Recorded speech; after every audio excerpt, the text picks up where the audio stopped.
Hi, my name is Felix Matos Rodríguez, and I am the Chancellor of the City University of New York. People who know me call me Felo, and this is my conversation space on CUNY TV, Café con Felo. Bienvenidos a Café con Felo. Today, I am deeply honored to welcome a Latina, a Boricua, who is making waves in the world of art, Marcela Guerrero, who in 2022 became the first Latina principal curator at the Whitney Museum of American Art, one of the world's premier art institutions. In this capacity, she has been instrumental in increasing Latino representation in the museum, including a powerful exhibit about Hurricane Maria called No Existe un Mundo Post-Huracán, Puerto Rican Art in the Wake of Hurricane Maria, which she curated in 2023. She is the co-curator of this year's biennial at the Whitney, the first Latina to co-curate the biennial. She arrived at the Whitney after early stints at the Hammer Museum in Los Angeles and the Museum of Fine Art in Houston. Marcela earned her PhD and master's from the University of Wisconsin at Madison and her bachelor's in history of the Americas from the Universidad de Puerto Rico in Rio Piedras. Welcome, Marcela. Honored to have you here with us today. I always begin with a very, very deep question. Are you a coffee drinker? And if you do, how do you like your coffee? I am most definitely a coffee drinker, and your question is such a good question and complex question. Okay. Because in Puerto Rico, it's always un pocillo, con leche and maybe 2 sugars. That went down from 4. But in the States, I do black, no milk, no sugar, just black. Quite a change as, yes. as a coffee drinker, Yeah. But for the many long hours putting together shows and all that, I'm sure coffee is indispensable. It's indispensable, yeah. It's a requirement. Well, listen, you've had an incredible trajectory, and I think one of the things that I always want to do for the viewers is to give a little bit of a sense, right? What made you decide to go do a PhD in history of art? Were you always artistically inclined as a child? Was that always the dream when you went to the university? Actually, no. I studied at the University of Puerto Rico, and my first major was history of the Americas. I always loved history, but no offense to historians, but I felt that I needed something to anchor that history, that an object. And I know historians, go to the archives and whatnot, but I wanted to see history through some other type of object. And I came to New York in 2000. The University of Puerto Rico back then had an exchange program, un programa de intercambio, which I always thought it was very funny that my study abroad was to go from Puerto Rico to New York. Yes. When other students were going to Europe. But in my case, I came to Hunter and I started taking courses in art history and absolutely fell in love with it and went back to PR, and I decided to double major and to study art history, and that was the beginning of my career, I guess. And full disclosure, I had the pleasure, we were both younger, to know you when you came that year to Hunter, and I was at the Center for Puerto Rican Studies. Yes, and the faculty. So. And I worked with you on a project at Centro, and the beauty of it, it's become full circles. Now at the Whitney, we partner with Centro. I remember those years, and also learning so much about Nuyorican history and art, and that was really life-changing. Yeah. And it's something that you've been able to then continue in your work as you being a curator in different hats. Let me ask you one question, right? Mm-hmm. So you get the PhD. Your life could have taken a number of tracks, right? You could have become a more professorial type, right? Scholarly research doing that. But you took the sort of curatorial, the go work at the museum track. Was that always the plan, or is that what you always wanted to do, or is there a little bit of you that longs maybe to be doing more traditional research? Yeah. Well, when I was studying, doing my undergrad, I didn't know any curators, and maybe I had been to museums, so I knew I wasn't going every weekend to museums.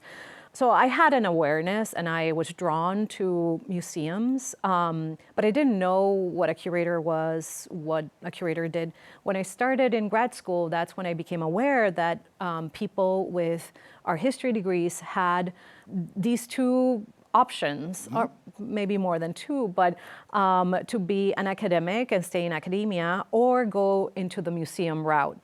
And I started exploring that when I was writing my dissertation and having that, not freedom, but I could move and not be in Wisconsin necessarily. I started working at the Museum of Fine Arts and in a museum and exploring that field. And I really fell in love with it because, you know, similar to a historian or an academic, when you're writing a paper, when you're writing an essay, I think curators do the same through the organization of artworks and the organization of exhibitions. You create a visual essay for the public.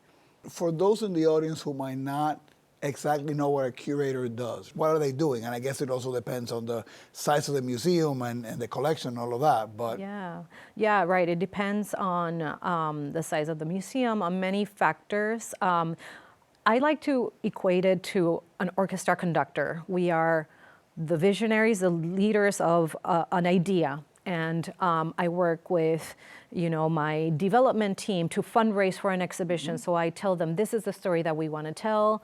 And sometimes I have to talk to the art handlers. This is the artwork that we're going to hang. And we're collectively telling the story. We're all working towards the same goal of either showing the work of a senior artist and doing a retrospective, a survey of their work, of their career, or in the case of, for example, the show I did, No Existe un Mundo Pos Huracán, having a thesis, right, which is also very similar to the way an academic might think, and telling that story through artworks. It's a very fun work job, well, I guess. and also the politics of then getting the pieces that you want, right? Because there's also the assumption that you have a vast repository, and clearly the Whitney does, right? But not all the pieces are always there, and the politics of getting the pieces that you want in the timing that you want, I know is one of the biggest nightmares for a lot of curators. Yes, and it depends. It can vary so much. Right, you can do an exhibition from,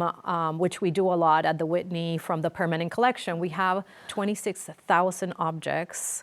So we have a big closet to play in, and that's a lot of fun to create thematic shows using our collection. And I also bring works into the collection, and I've been very fortunate that I've been, in the 9 years that I've been at the Whitney, I have brought a lot of artworks by Latino, Latinx artists into the collection. But yeah, some exhibitions, I worked on an exhibition about the Mexican muralist and the work they did in the United States. And that was very difficult because these are national patrimonies, right? And to bring them is quite complex.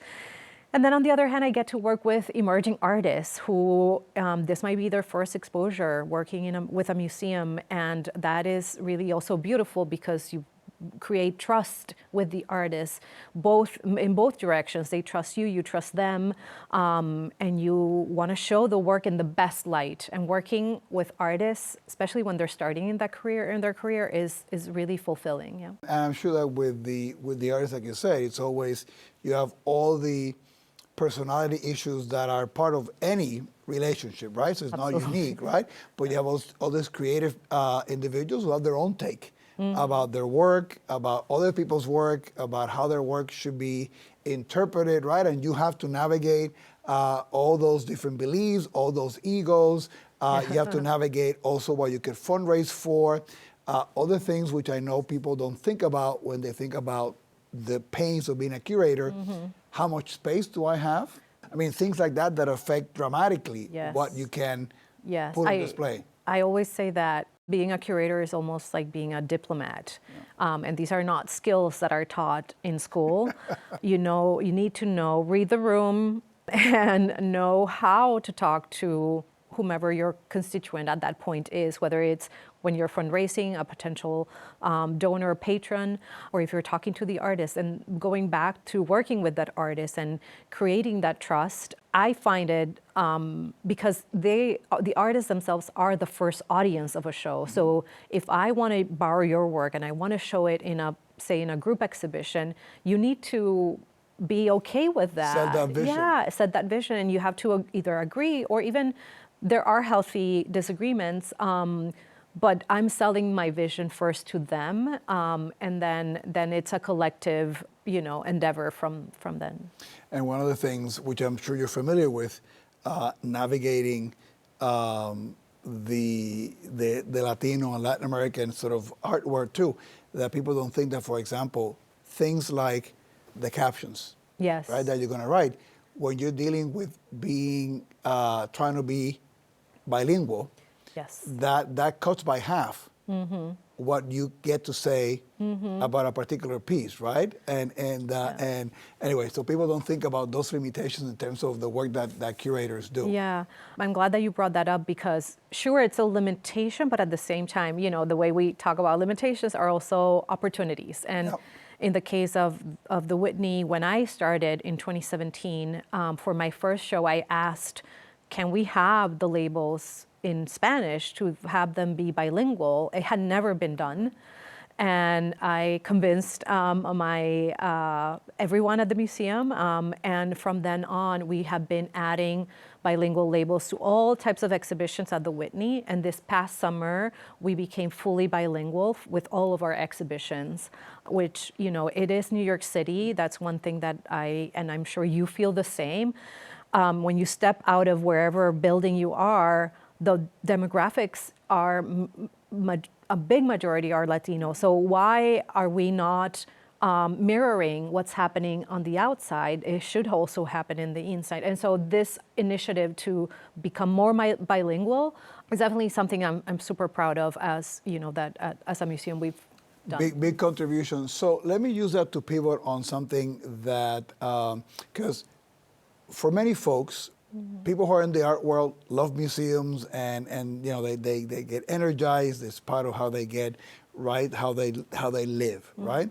For other people, museums can be a kind of intimidating and maybe even snobby space, right? Which I know goes counters to every cell in your body, and that's not why you're in art. How do you navigate that, right? And in terms of how do you think about if somebody has not been to the Whitney, right? Why would you tell that person that they absolutely need to stop by? Right.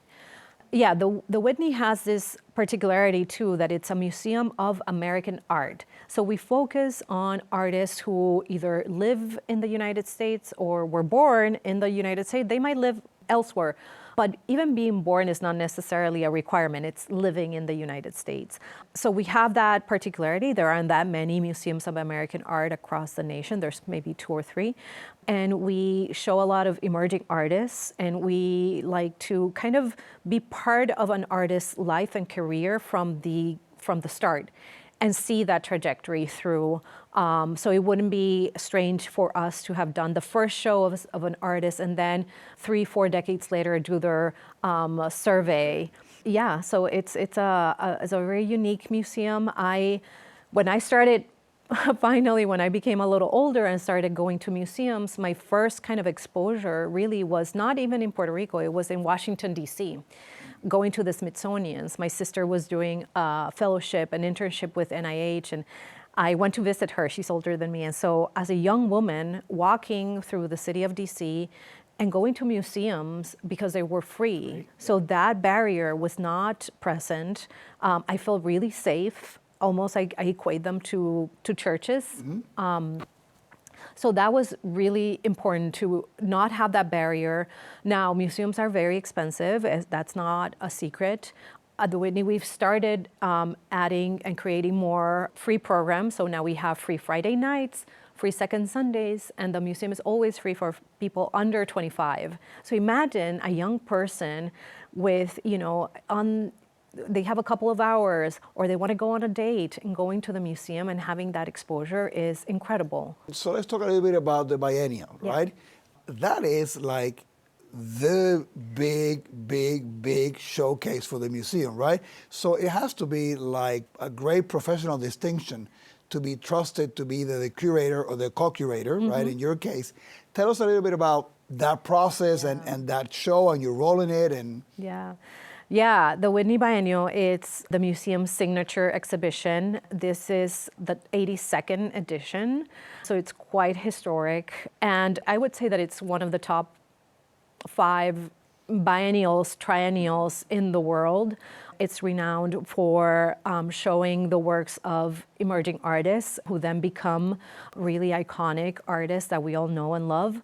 It's a great distinction to be a part of this history of the Whitney Biennial. And it's up right now until late August, August 23rd, so people can still go and see it. And we're showing 56 artists. I'm proud to say that there's a big percentage, 20-something Latino artists. And yeah, I'm super proud. And to become the co-curator, so is that like a competition, like all the curators, sit down and make a proposal to the director of the museum, and then they pick from that? Is there I don't know the politics of how do you become to be a curator or co-curator in such a big, important exhibition? Yeah, I think people might be disappointed to hear that it's not any of those. It's actually not simple, but I would say just there's no test. Okay. I have been at the museum now 9 years, and with the director who hired me when he was chief curator, Scott Rothkopf. I've been having this conversation with him for a couple of years, and I just said, Scott, I'm interested in doing the biennial, and he said, great, let's do it. So we've been in this conversation. I was doing No Existe a couple of years ago, so that wasn't the right time. So it's always it's finding the right time. There's usually a curator from within the Whitney who does it, and sometimes they choose someone from the outside. In my case, I wanted to do it with Drew Sawyer, who is someone I had known from Wisconsin even back in the day, and someone who is very rigorous, has a great eye, great work ethic, and he had joined the Whitney a year before we had the conversation with him, with Scott, and we asked him, do you want to do this with me? And he said yes. Any piece or two of the ones you selected this year that you say, if you guys go, you need to see this? Yeah. I know, that's like choosing from all your children. All my children, but I will say, just because I think it's a remarkable story, we have the work of Carmen de Monteflores, and Carmen is 93 years old. She lives in the Bay Area. She was born in San Juan in Puerto Rico, and she came to the States in the late 40s. She worked she painted, she studied art, she painted prolifically for a good 2 decades. And she tried to become an artist, and the art world didn't pay attention to her. And in 1969, she stopped painting. Luckily for us, she put everything in storage. And it wasn't until 2024, 2025, her daughter, Andrea Frazier, who's an incredible, remarkable artist, conceptual artist, she emailed me after she saw No Existe, and she said, you know, my mother, she was born in Puerto Rico, she was a painter, and she showed me the work. My mind was blown away. We visited her, and we decided to include her to the biennial, and we have 3 paintings of right before she stopped painting. And her paintings are just incredible, things that her male counterparts were also doing, but she has kind of a queer lens and vision through which she makes these pop paintings. It's really beautiful. There's a great story and a good opportunity for us to take a short break. When we come back, we'll get some great questions from some CUNY students who are part of the Masters of Arts Museum Studies at the School of Professional Studies. So stay tuned. Welcome back to Café con Felo. We're here today with Whitney's Museum's curator, Marcela Guerrero. Now let's turn to questions from our students from the Masters of Arts of Museum Studies program at the CUNY School of Professional Studies. The first question is from Heather. What does community building actually look like in practice? And how can emerging curators best develop these abilities and relationships? Oh, deep question. Deep question and great question. At the museum, we have a great team in the education department, and I want to say that and give a big shout out to Chris Scorza, who is the director of education.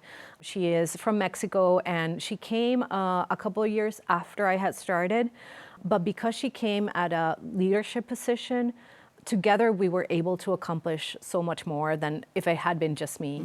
And so with Chris at the helm of the education department, she has created so many community partners with Casita Maria in the Bronx, with the Clemente Soto Vélez, with Loisaida Center, and developing these partnerships that the key is for things not to be a one-off. So we like to develop these long-lasting partnerships with, different centers in our neighborhood, but also across the many boroughs. And I think for emerging art curators, I think that it's something, just the awareness goes a long way. Just to be aware that that is also part of what you do, that we are public intellectuals, that we're making art for everyone. It has to be accessible. Access has to be at the center of what we do. And of course, that can be expressed in many ways. It can be, as we were talking before, through creating a bilingual initiative at the museum, of creating a group that is concerned with how to make the exhibitions more accessible to our public that has disabilities in so many ways. It's something that I've been definitely growing and learning more as I've been working in partnership with my colleagues at the museum. And it's a great way to get audiences that maybe traditionally do not think that they belong in museums or that spaces to really feel that it's being inclusive and they can be full participants. Exactly, yeah. Eliminate those barriers of access, I think we have another question from Emmy. Museums have traditionally been made for the eye, but there are many forms of cultural memory, like sound and lived experience, that don't stay static like objects do. In your work at the Whitney, bringing more Latin American and diasporic artists to the museum, how do you approach this as a curator? That's also a great question. And I think that the future of museums, not that this is something new that artists are working on now. I think, ever since there has been creativity, we haven't had narrow, segment of this is only the visual arts. I think artists are always working across a variety of mediums and fields of art. And so bringing more of those, of poetry, dance, sound, music, all of that into the museum is kind of really for museums, our challenge, and things for us to kind of resolve, that it's not only the visual. With the biennial, in fact, with Drew, we wanted to create these affective registers that were very important for us as an exhibition that is supposed to take the temperature of American art. But what is American and what is this society in which we're living, right? It's tumultuous times. Yes. But we thought that kind of a very genuine way to do that was to do it through affective registers. So one of them being sound, for example. And I'm glad that Emmy asked that question, because we have a lot of sound artworks that signal that there's something, that there's a mood, that there's a vibe, that sometimes there's something ominous happening, sometimes there's humor. And so we're trying to bring that through many of the artworks in the biennial. Well, I know as part of the programming, we got to work on that Yes, with exactly. the Pedro Pietri, the pulpit. The Miguel Luciano pulpit, yes. Hiram and I got to know each other over the course of many different projects, the most special of which was this project called Mapping Resistance to Young Lords in El Barrio. And in this project, we took 10 images of Young Lords history, of activist history from East Harlem, and from Hiram's archive, and we enlarged them into these billboard-sized images. And we put them up at the same location where the history took place 50 years prior. So this was in 2019, at the 50-year anniversary of the Young Lords founding in New York. It was a beautiful project. This was my education to the Lords. Liberation School was now open. You never graduate from Liberation School. It's a lifelong study, a land of endless dues a pool of manic lineations, just when you thought the siren was coming for you, when you won a housing lottery and magic bread, someone signed you up for the Dynamite Society, so you better pack light. And that which is incorporating all those Absolutely. elements. Yeah, poetry is, I've been very lucky and fortunate that with No Existe, we did a public program with 20 poets. It was kind of a poetry marathon, and this is all online. People can see it. Then we had a program with Miguel Luciano and Willy Perdomo. And yeah, I'm working on a future show that I still can't talk about quite yet. You Yeah. stole my I stole your If you question. could give us a peek to the next one, but I guess we're going to have to bring you back to the show again. And, Yeah, you might have to, yeah. And there might be some poetry involved too. But that is wonderful. But Marcela, thank you so much for sharing your story and your journey with all of us here today. And also thank you for your leadership and your great efforts to bring to light our important Latino art and artists. I enjoyed your conversation. Always been a fan of you and your work. Again, that's all the time that we have. So please don't forget to watch Café con Felo, which airs Monday to Thursday at 7 p.m. right here in su canal CUNY TV. Saludos.